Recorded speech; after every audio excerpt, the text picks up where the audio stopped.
Hoy hay unas declaraciones de la subsecretaria de Salud hoy día, Víctor Manuel, no sé si se incorporó José Antonio. Todavía no. Paula Daza dice, tenemos que lograr que las personas se vayan enfermando progresivamente. No es que queramos no tener casos, porque estaríamos 5 años esperando contagiarnos todos. Dice esta autoridad, aclarando que se busca un aumento no exponencial y por eso está esperanzada, apretamos y soltamos. Además detalla los criterios para diferir cuarentena. A mí me queda la duda al leer toda esta entrevista, es si efectivamente lo que el gobierno persigue, que nos vayamos enfermando de a poco, es si efectivamente es necesario que nos enfermemos todos, porque si nos enfermamos todos a las tasas que se están enfermando hoy día, nos demoraríamos efectivamente lo que ella tiene en demorarse, 5 años. Víctor Manuel. Sí, bueno, muy buenos días. Yo creo que lo primero y bastante evidente es que esta crisis, como es una sorpresa muy negativa para cualquier gobierno y para la humanidad en general, ha obligado a tomar ciertas decisiones rápidas y estratégicas.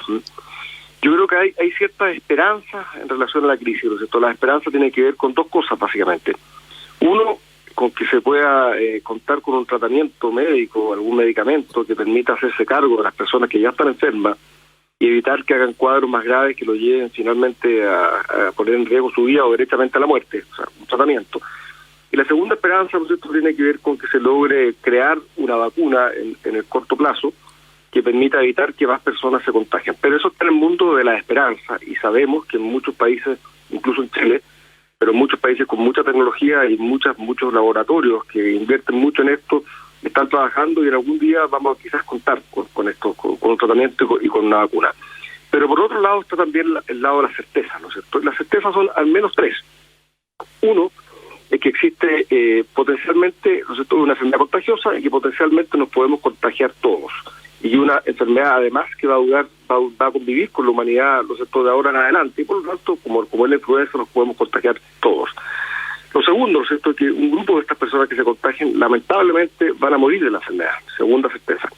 Y la tercera es un dato, que es la capacidad que tienen nuestras clínicas y hospitales de hacerse cargo de enfermos que se compliquen por esta enfermedad o que tengan que contar con ser entubados, ¿no es cierto?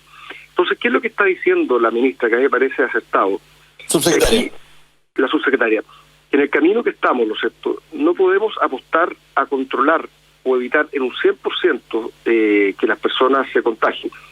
Por cuanto lo que estamos haciendo es dejar pasar los días sin aprovechar una capacidad hospitalaria que permitiría que esas personas sean atendidas correctamente y no hagan cuadros más graves.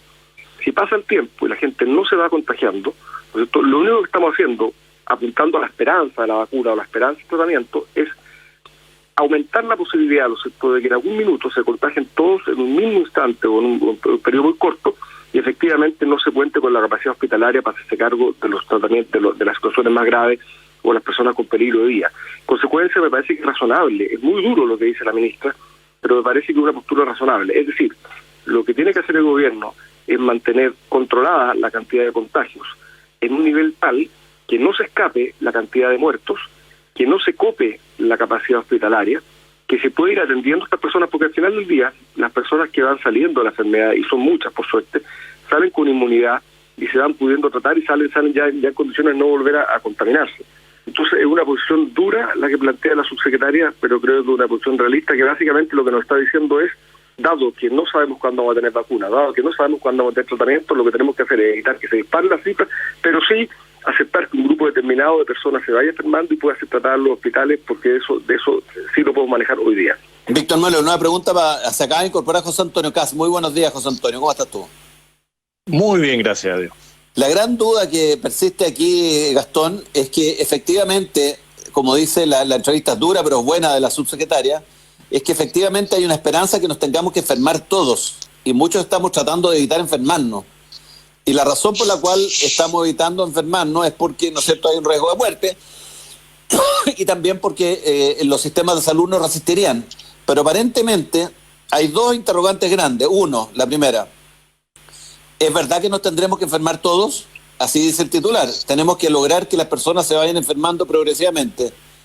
2, efectivamente las personas que ya se enfermaron adquirieron inmunidad, y ahí las voces científicas tienen ciertas disonancias. Ayer el ministro Mañez dijo que uno puede dar positivo después de haber salido de la enfermedad y que el gen está inerte, por decirlo así, que nos sigue contagiando. Pero hay gente de la sociedad científica que dice que es mucho pedirle esa certeza a un elemento que es tan nuevo en el mundo, que lleva menos de 4 meses, y que no tenemos los conocimientos todavía para poder justificar con certeza ese tipo de afirmaciones, Gastón. A ver, yo entiendo que los infectólogos, incluso la OMC, estiman que podría llegar a enfermarse entre un 40 y un 70% de la población del mundo. Por lo tanto, cuando la ministra dice que todos nos vamos a enfermar, yo creo que lo que está diciendo es que la mayor parte de la población podría llegar a enfermarse. Y eso yo creo que es inevitable. Lo importante, y estoy de acuerdo con lo que decía Víctor Manuel, es procurar que la gente nos vayamos enfermando de la manera más progresiva posible. Y esto permite no solamente poder hacer una mejor asignación de los recursos en los centros asistenciales y hospitalarios, sino que también permite que las medidas de confinamiento que se vayan adoptando permitan que la actividad económica no se detenga totalmente, porque si no la gente va a terminar muriéndose o de coronavirus o de hambre. Por lo tanto, a mí me parece que la ministra... la subsecretaria. Si la siguen tratando ministra, la van a echar hoy día y está haciendo una muy buena pega. La subsecretaria nos está llamando la atención respecto de, primero aquí, estamos todos expuestos a enfermarnos, incluso aquellas personas que son capaces de hacer una fiesta a orillas del Biobío, en pleno periodo de pandemia, o tomar irse a la playa en un helicóptero. Todos estamos expuestos a la enfermedad y por lo tanto tenemos que cuidarnos. Pero segundo, tenemos que hacer todas las renuncias que de nosotros dependan para que cuando nos enfermemos no sea junto con otras personas. Sí, pero hay una gran incerteza acá porque efectivamente el mundo científico ha tenido muy poco tiempo, José Antonio Cast, para poder dilucidar temas que son cruciales. Efectivamente, el que se enfermó realmente generó inmunidad. Ese es un tema que todavía está en discusión en la sociedad científica. Y el segundo tema que está es que hay dos modelos contrapuestos. Por ejemplo, el modelo de Suecia, en que permite la distancia social, en que no han tomado grandes restricciones de cuarentena, y en el que dicen que efectivamente la contraparte, o sea, la parte negativa de hacer estas cuarentenas, es que cuando las personas se liberen se pueden enfermar todas de golpe. Entonces hay que ir haciendo paulatinamente, pero las certezas de esto, de efectivamente si quedas inmune, es algo que todavía está por verse, ¿no? Bueno, frente a la incertidumbre que nos genera toda esta crisis, lo que a mí me parece es que lo primero es hablar con la verdad. Y eso es lo que ha hecho el equipo médico de salud del gobierno, tanto el ministro como los subsecretarios, que han hecho una gran labor como equipo. Y la subsecretaria lo que hace es prevenirnos de algo que lo más probable es que ocurra, que un porcentaje muy alto contraiga la enfermedad, pero con situaciones distintas. No todos van a terminar hospitalizados los que contraigan el virus y no todos van a terminar con ventilador mecánico. Ella también nos hace un llamado a la responsabilidad y de que por mucho que la autoridad decrete la cuarentena por 1 mes, 2 meses, 3 meses, lo que dicen otros expertos, como tú señalabas, es que si de golpe, después de que estamos 2 meses en cuarentena, salimos todos, el virus va a seguir ahí, porque el virus está circulando a nivel mundial y tendríamos que cerrar todas nuestras fronteras, todos los puertos, aeropuertos, fronteras terrestres, y eso es imposible. Por lo tanto, Chile ha optado por un camino intermedio que va desde el toque de queda, la suspensión de clases, que esperamos que de a poco se vaya pudiendo recuperar, las clases presenciales, los cordones sanitarios, los aislamientos de cuarentena total en ciertas comunas, y eso permite que no colapse el sistema de salud. El camino de Chile hasta ahora ha sido, a mi juicio, lo más razonable que he visto dentro de lo que es Latinoamérica. Incluso si nos comparamos con España e Italia, España lleva casi 1 mes ya en cuarentena total, y eso no ha frenado el virus. y las muertes continuaron de manera exponencial de igual manera. Yo comparto lo que dice la ministra, creo que la verdad siempre por delante, nos vamos a tener que enfermar varios. Se están haciendo los experimentos, tú ves lo que está haciendo la Fundación López Pérez, de llamar a las personas que han tenido la enfermedad para poder pedirles sangre y con eso hacer también pruebas de transfusiones puntuales para ver si con eso se logra la inmunidad de otros. Ahí en los hospitales lo que se está haciendo en muchos de ellos es el periodo de trabajo 15 y 15. Están 15 días en funciones algunos médicos y otros 15 días de paro para que si se contagian no se contagien masivamente. Y lo que sí sería muy bueno es que se pueda realizar los test a las personas que están permanentemente arriesgando su integridad y que se han convertido como en héroes, que son los médicos, las Fuerzas Armadas, carabineros, los recolectores de basura, los que atienden en supermercados. En ellos quizás sería una buena medida priorizar todo lo que son los exámenes permanentes para ver cómo avanza en ellos el virus. Fíjate que el equipo de salud tiene una pega tan grande que no se entiende que se lo estén aportillando, porque el ministro Manechi y la subsecretaria de Salud están haciendo una pega enorme junto con un gran equipo de gente. El subsecretario también. El subsecretario también. Entonces es bien notable lo que están logrando, pero hay varios frentes que la gente no alcanza a percibir. Uno es detener la enfermedad y buscar los mecanismos para así hacerlo, tener la habilitación, ¿no es cierto?, de las camas, de los equipos tecnológicos, todo este tema de los respiradores, pero también hay una discusión que está abierta y que va a ser un tema que van a tener que ir manejando en la medida que se van ocurriendo los casos, que es este tema de que Mañalich descartó ayer, pero sobre el cual no hay certeza científica, que es el test de salida, el PCR de salida o un carnet, dice un carnet de alta. Y dice una de las especialistas que se llama Ana María Regada, desde el Departamento de Ética del Colegio Médico, dice, la entrega de un certificado o carnet se está basando en supuestos para los cuales dentro del gremio médico aún no hay claridad ni evidencia. No sabemos bajo qué criterios se está implementando en nuestros países. Hay fuertes dudas técnicas para poder decir con seguridad a un paciente que está de alta. Las implicancias que eso tiene son éticas porque son daños a otros pacientes con posibles contactos de este paciente con ellos. Así que fíjate que hay muchas puertas que están abiertas, hay muchas incertidumbres e incertezas, y sobre eso me gustaría profundizar un poquito más a la vuelta de que saludemos a nuestros auspiciadores. En Agricultura seguimos directo al grano con Gonzalo de la Carrera. Estamos de vuelta en Directo al Grano junto a Gastón Escudero, José Antonio Cast y Víctor Manuel Avilés. Víctor Manuel, tú te querías referir a por qué se le está tratando de hacer daño a quienes están haciendo un enorme trabajo en el tema del manejo del COVID-19.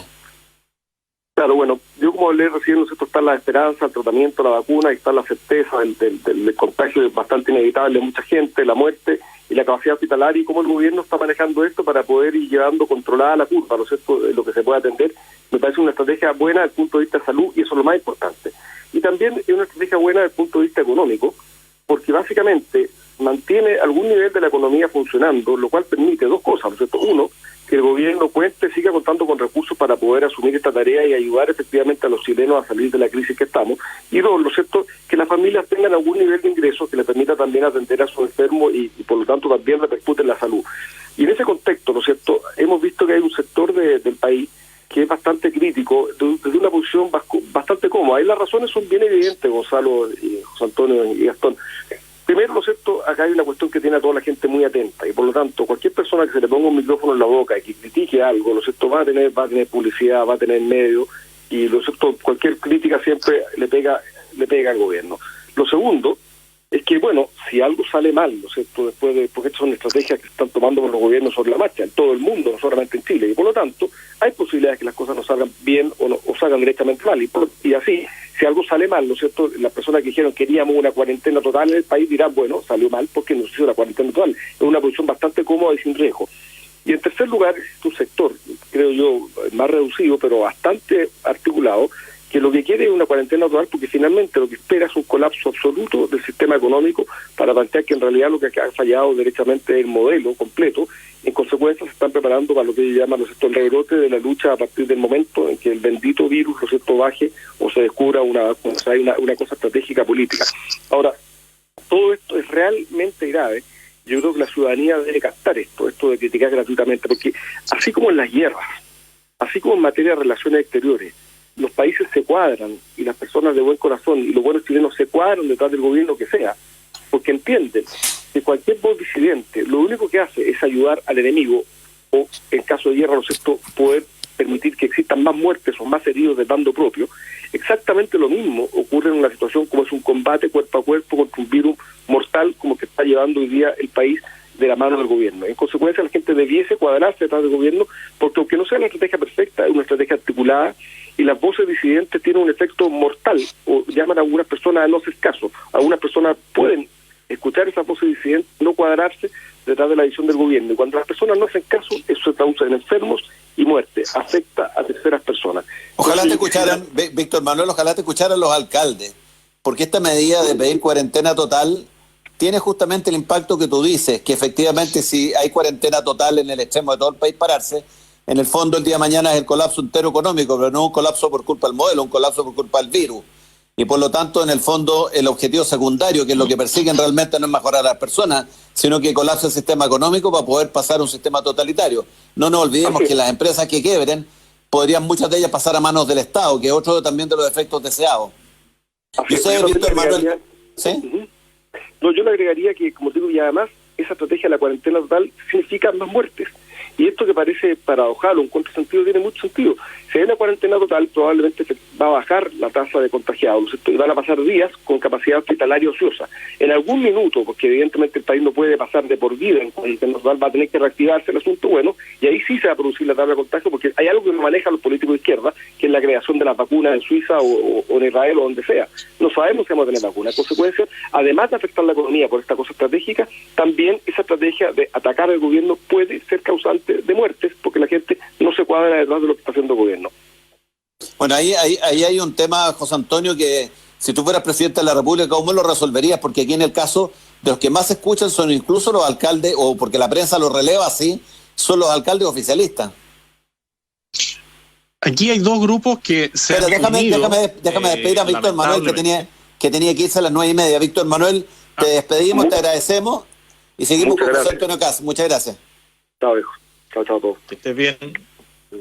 Como te decía, aquí hay dos grupos que lamentablemente se han unido en un fin, y es lamentable porque vemos un grupo de izquierda bastante radical que está haciendo experimentos incluso en países como España con el tema de la cuarentena total, y vemos a Pablo Iglesias, el vicepresidente español, que dice: esta es una buena crisis para que se produzca un colapso total y después el Estado vaya tomando posiciones en el área económica. Y eso es lo que estoy seguro que algunos quieren aplicar también en Chile. Y se juntan, por otro lado, con un grupo populista, donde están varios de los alcaldes que tú mencionas, que lo que buscan es potenciar su figura política en un momento crítico, que da posibilidades, porque también hay que decirlo, lamentablemente los medios de comunicación masivos, canales de televisión, todos los días están con matinales permanentes explotando situaciones críticas de dolor, están siempre buscando el tema como humano para que la gente sintonice, pero el humano del dolor, expuesto de una manera sensible, que alguien catalogó como la hemocracia, de la democracia de las emociones. No la democracia, es un concepto que se ha ido acuñando producto de esto que los matinales hacen, en vez de estar preocupados de instruir a las personas, de generar programas educativos, programas que pudieran contribuir a sacar algo útil de todo lo malo. Bueno, le dan cabida a estos populistas de siempre, que hacen una y otra oferta de manera permanente, señalando que ellos tienen la solución a todo. Como dice Víctor Manuel, si le apuntan a algo, bueno, después aplauden, y si no le apuntan se quedan callados y dicen: mira, en realidad la autoridad lo hizo bien, pero no dicen me equivoqué. Nunca vas a escuchar a un político que diga me equivoqué en lo que yo estaba planteando, porque hacen como que esperan que el tiempo olvide. La mezcla entre los grupos radicales de izquierda, que quieren tomar más posiciones de poder económico, político, social, cultural, con los populistas de siempre, es un caldo cultivo peligroso, pero que a mi juicio el equipo económico y el equipo de salud del gobierno han con hechos demostrado lo contrario a lo que ellos están haciendo, con seriedad, con responsabilidad y con la verdad. han ido mostrándole a la ciudadanía que las medidas parcializadas de distanciamiento social, de toque de queda, de cordones sanitarios, han sido efectivos, eficientes, y que esas medidas que inicialmente algunos criticaron, por ejemplo, el Palacio Riesco arrendado para camas, y que todo el mundo se burlaba, bueno, hoy día dicen, en realidad era una medida oportuna.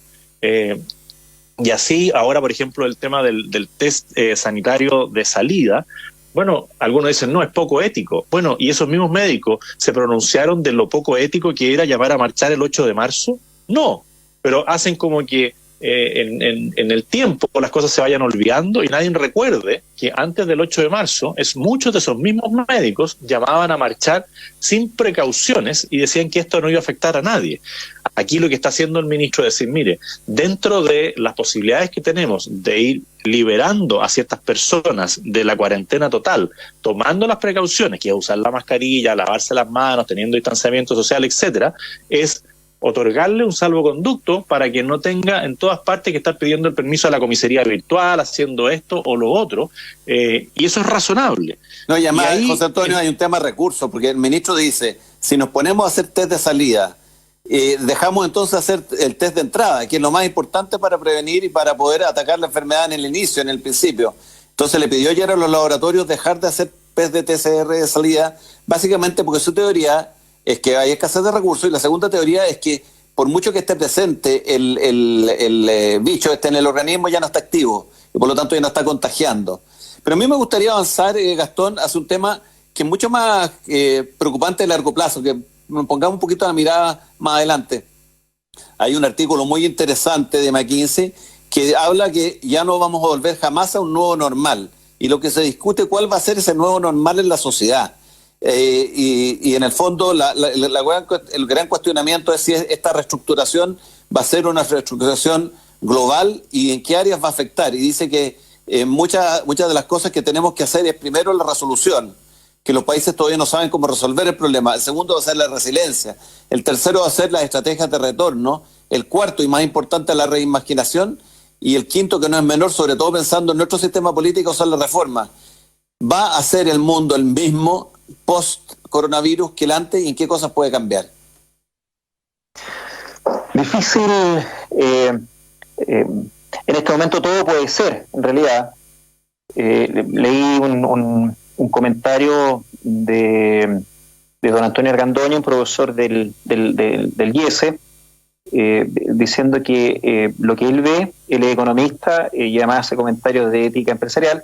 Lo que él ve es que en medio de esta crisis todavía hay mucho individualismo, y para que el mundo se reconfigure se requiere dejar atrás el individualismo y dar, por ejemplo, paso a la familia ampliada, salir de la familia nuclear o de estas familias muchas veces disfuncionales, en donde hay una mamá sola con 1 o 2 niños y que por lo tanto no tiene soporte.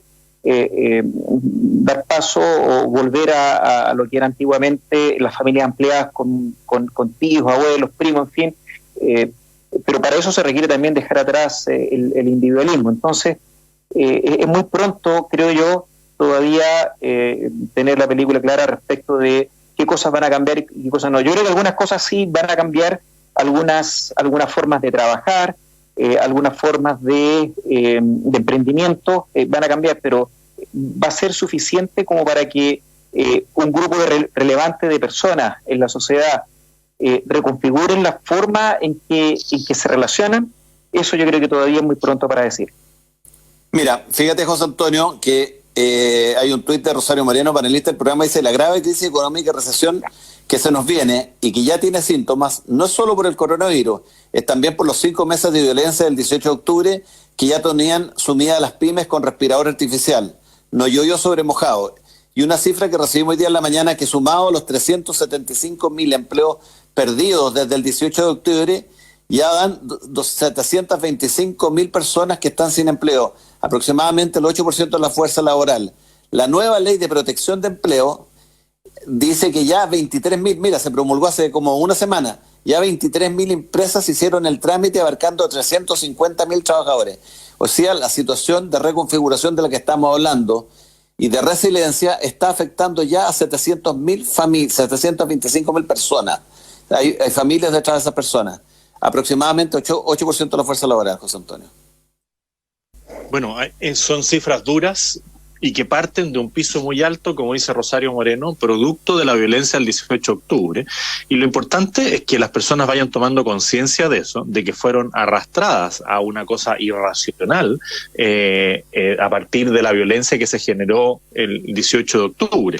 Y como venga el futuro y la reestructuración, va a depender mucho de nosotros mismos, de cómo podamos comunicarle a las personas los distintos modelos que pueden estar en juego. Si el modelo populista, si un modelo de izquierda, donde se captura el poder, o un modelo donde volvemos a creer en la capacidad de las personas de resiliencia y salir adelante. Cosas que de todas maneras debieran cambiar es cómo se enfrenta el teletrabajo, que fue tan resistido, y eso digámoslo con nombre y apellido, por la CUT, por la ANEF. A ellos el teletrabajo nunca les interesó porque les hacía perder cuotas de poder. Todo lo que es el tema de la indemnización por años de servicio, que ellos nunca dejaron modificarla y permitir, por ejemplo, que las personas pudieran tener un pago mensual con cargo a lo que era su indemnización por años de servicio, acumulándola en el tiempo. Hoy día habría sido una gran salida para muchas personas que van quedando sin empleo, haber tenido ese ahorro y evitar que si la empresa quiebra no tenga los recursos para poder pagarle su indemnización. Yo espero que de esta reestructuración también entendamos que necesitamos un Estado mucho más pequeño, eficiente, austero, y que los recursos que el Estado dilapida, porque literalmente los bota, se vayan más a las personas y menos a la burocracia. Más tecnología debiera ser posible que los recursos se optimicen de una mejor manera. Un Estado digital es clave, pero lo que dice Rosario Moreno, de que nosotros partimos de un piso muy alto en el tema de la cesantía, producto de una herida autoinfligida y dirigida por esa izquierda, que lo único que quiere es derrocar al gobierno, y que el coronavirus les estropeó, por así decirlo, su estrategia. Inicialmente ellos nos acusaban a nosotros de ser alarmistas por lo que podía ser el coronavirus, y decían que teníamos temor al plebiscito y que por eso ellos iban a seguir trabajando, y algunos, incluso yo tengo tuit guardado, que iban a ir a votar aunque fueran enfermos. Bueno, hoy día todas esas personas están arrepentidas en gran parte de sus dichos, pero no han reconocido en nada el buen trabajo que hasta el momento ha realizado el gobierno. Así es. Mira, fíjate que dame un segundito, tengo que leer a un auditor que es importante, el alcalde de Pirque, Cristian Balmaceda, pues le tengo mucho aprecio. Me dice: estimado Gonzalo, gusto en saludarte. Estoy en desacuerdo de que se hable de los alcaldes, porque yo como presidente de alcaldes rurales fui el único de la mesa social COVID-19 que he expuesto justamente lo que tú dices, en el sentido de que no se podía tener cuarentena total, y así quedó establecido en la mesa. Que hay algunos que quieran lucirse es efectivo, pero hay que dejar los egos fuera hoy en día.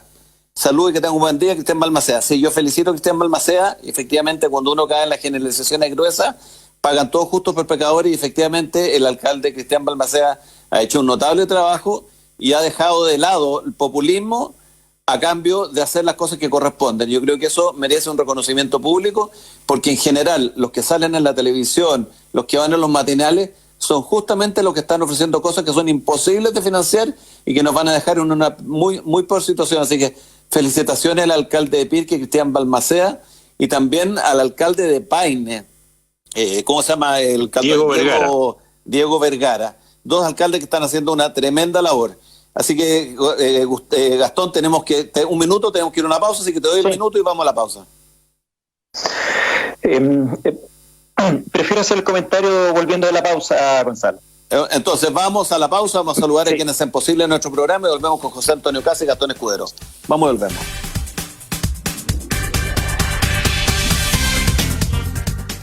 Desde su creación en 1857, Empresas Gasco se ha consolidado como una de las compañías más prestigiosas del país, siendo protagonista del desarrollo de proyectos innovadores de gran trascendencia para el mercado energético nacional. Hoy, presente desde Arica a Puerto Williams y también en Isla de Pascua, entrega soluciones energéticas con un servicio de excelencia, siempre comprometida con el medio ambiente.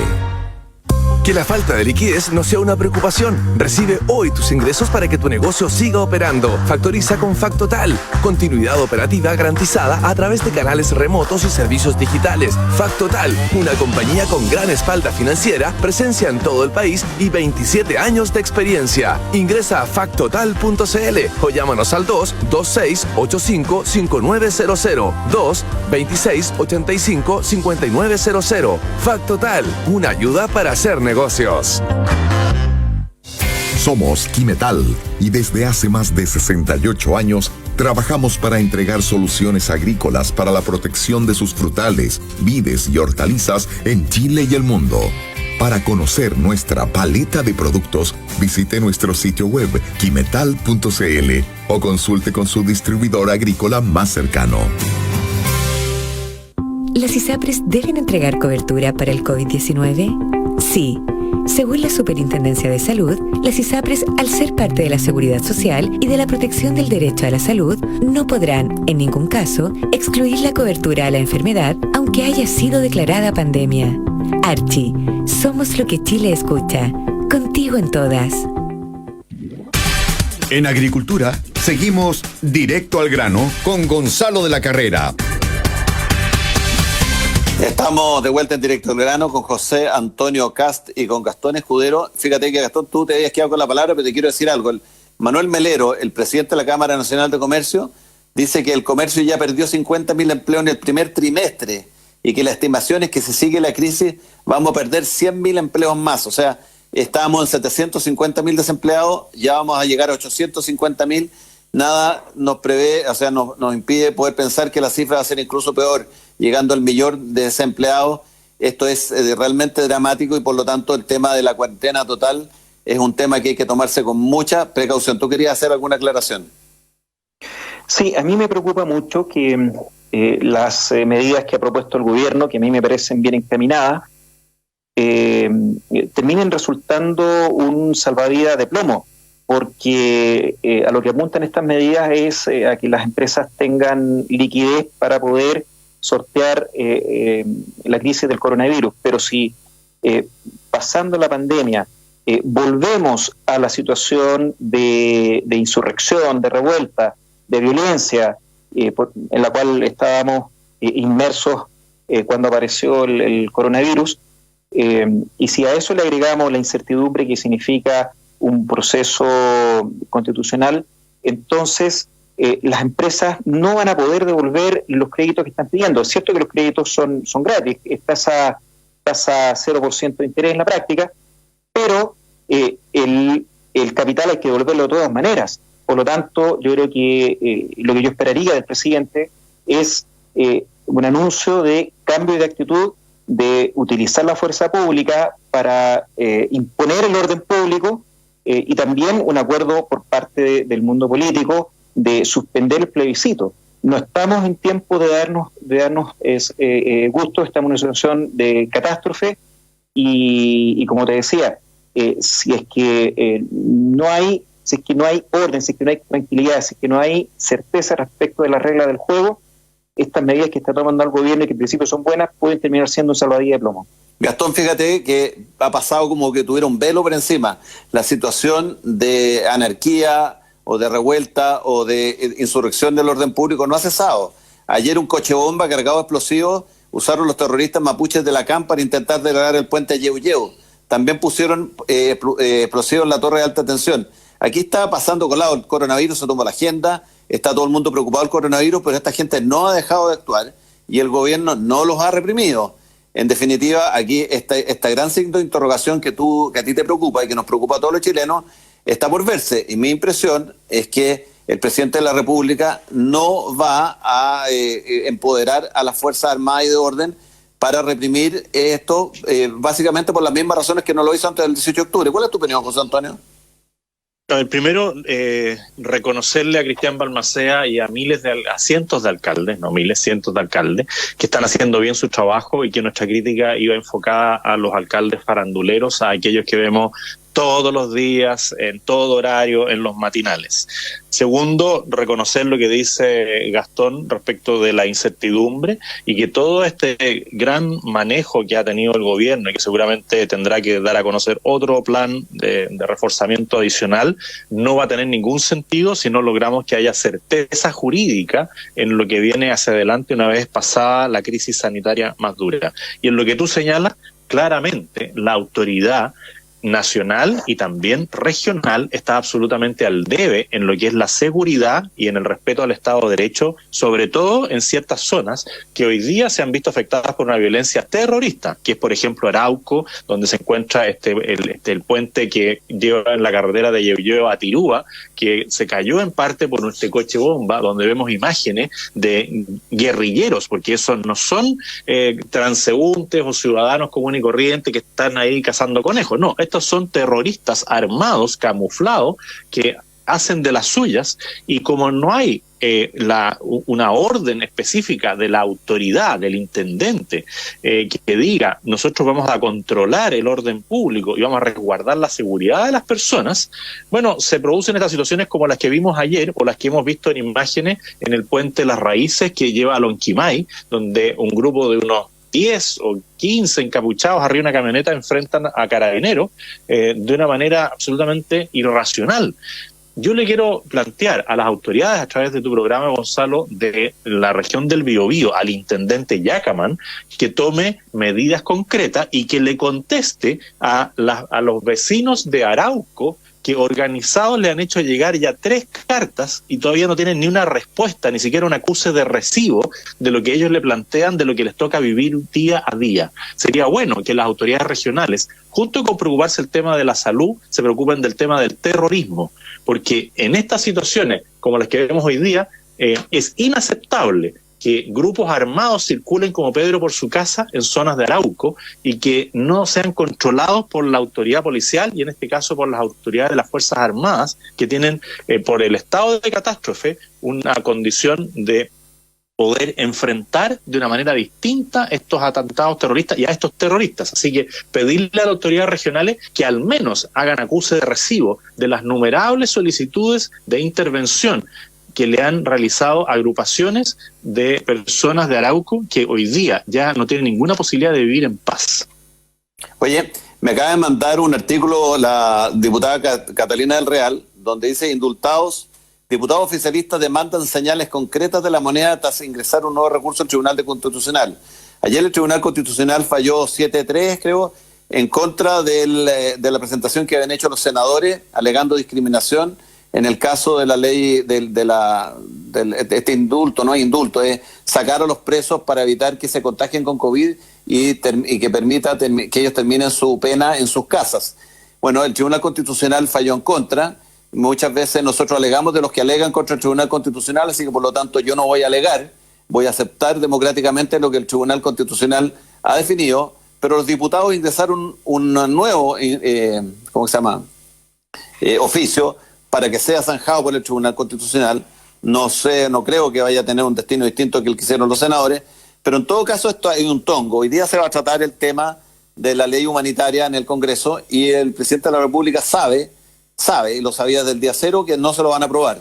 Y por lo tanto, en el fondo le traspasó al Congreso una responsabilidad que él tiene, que es que él definitivamente, si él quisiera, las 14 carpetas que tiene en su escritorio, hoy día podrían significar indultos. Indultos que la derecha apoyó cuando se dejaron libres a muchos frentistas, a muchos terroristas, pensando en razones también humanitarias. Hoy día el presidente escogió otro camino, escogió otro, pasarle el bastón al Congreso, sabiendo que el Congreso les va a decir que no. ¿Es un tongo o no es un tongo, José Antonio? Bueno, lo dijimos el martes pasado en este mismo programa, cuando señalamos que primero se debería haber votado esa ley humanitaria y después la ley de conmutación de penas. Aquí el presidente le ha faltado el liderazgo y le ha faltado en este tema en concreto cumplir con la palabra empeñada. Él lo planteó en su primera campaña presidencial, la que lo llevó a salir electo, y lo planteó también en la segunda campaña presidencial. Es más, en la segunda campaña presidencial, el que fuera por largo tiempo su ministro del Interior, Andrés Chadwick, y que quienes actualmente, el subsecretario del Interior, Francisco Gali, se comprometieron de palabra frente a un grupo muy importante de militares en retiro de que iban a afrontar el tema de los indultos humanitarios de una manera distinta. Y ya han muerto 11 personas con enfermedades terminales por la cero voluntad política y grado de humanidad que debiera tener alguien. Aquí, incluso el presidente Lagos, en una entrevista que dio el fin de semana, dice que él habría incluido a todas las personas mayores de edad en esta conmutación de pena, que no es la libertad, es que cumplan su pena controlados en sus hogares, en sus domicilios, de una manera más humanitaria, y sobre todo en casos de personas que están con enfermedades terminales.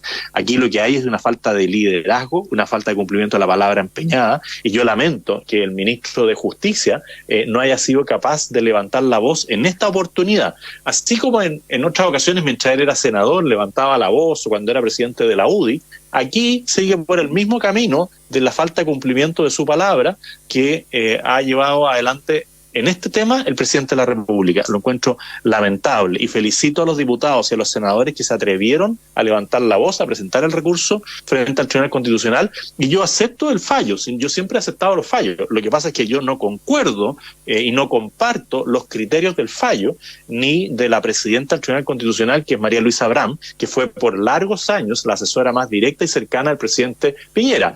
O sea, estaba claro que ella no iba a hacer algo distinto a lo que señalaba el presidente Piñera, como tampoco lo hizo en otros fallos que le tocó participar a ella. Lo lamento, no tengo cómo reclamar al fallo, pero no lo comparto para nada. José Antonio y Gastón, lo que pasa es que el Tribunal Constitucional debe existir, y siempre lo hemos defendido porque nos protege a todos los chilenos, de que los parlamentarios pasen leyes que son inconstitucionales y abusen, ¿no es cierto?, de su posición de poder. Pero aquí efectivamente hay un problema de configuración del tribunal. Cuando el presidente del Tribunal Constitucional dirime, en este caso no fue así porque fue 7-3, pero sí hay una gran influencia, es como que no hubiera una separación de poder. Le dé un grado de lealtad enorme al presidente Piñera. María Luisa Abraham, recordemos que fue presidenta, fue la persona del segundo piso, uno de los líderes del primer gobierno de Sebastián Piñera, tiene una cercanía personal con él. El presidente Piñera efectivamente estuvo tratando de que los senadores bajaran el recurso al Tribunal Constitucional. Aquí efectivamente nadie podría decir de que no hubieron operaciones políticas para desencadenar en lo que desencadenó, pero igual tenemos que proteger al Tribunal Constitucional porque es una institución necesaria para el buen funcionamiento de la Constitución. Yo tampoco comparto el fallo. Gastón Escudero, ¿cuál es tu opinión? Yo tampoco comparto el fallo. Creo que los miembros del Tribunal Constitucional, los 7 que votaron en contra del requerimiento, podrán dar muchas sesudas razones para fundamentar su posición, pero al fin y al cabo no tienen razón. En Chile hay personas que son menos iguales que otras y hay otras que son más iguales que otras. Tenemos al diputado comunista Guillermo Tellier, quien ha confesado ser autor intelectual del atentado contra el presidente Pinochet. La expresidenta Bachelet fue miembro del Frente Manuel Rodríguez en la época en que este grupo terrorista cometió más crímenes, pero ellos no tienen ningún problema. Ellos han ocupado cargos públicos. En el caso de la expresidenta Bachelet, la primera magistratura, para ellos ningún problema. Pero estas personas que están hoy día en Puente Peuco, exuniformados, personas condenadas por violaciones de los derechos humanos, que cuando ocurrieron estos hechos tenían 20, 22, 25 años y que tuvieron que cumplir órdenes, resulta que hoy día no pueden morir tranquilamente en sus casas. Mientras tanto, los detenidos por los actos vandálicos en la revuelta que comenzó el 18 de octubre han quedado en libertad, y ellos sí son un peligro para la sociedad. Entonces, al final, todo mal. Desde el punto de vista jurídico se podrán dar muchas razones, pero al final estos miembros del Tribunal Constitucional que votaron en contra del requerimiento no tienen razón. Fíjate que tú usaste, nos tenemos que ir. Muchas gracias, José Antonio, muchas gracias, Gastón. Tú usaste la palabra revuelta, que es la palabra que instaló Camila Vallejo, Carlos Cariola. Las revueltas son de revoltosos. Esto fue un acto de insurgencia, revolucionario, violento, terrorista. No usemos más la palabra revuelta porque ellos nos entregan un vocabulario para que nosotros empecemos a usarlo. Y les quiero recomendar a nuestros auditores leer una carta de Luciano Cruzcoque, diputado de Logópolis, ayer en el Mercurio, que se llama Inadmisibilidad y Responsabilidad una carta muy buena que hizo la carta del director del Mercurio, Luciano Cruz Coque. Y nos tenemos que ir, muchas gracias, los dejamos con Radio Agricultura, a nuestros queridos auditores que sigan conectados con La Mirada Libro y Magdalena Olea, que tengan un muy buen día, que les vaya muy bien.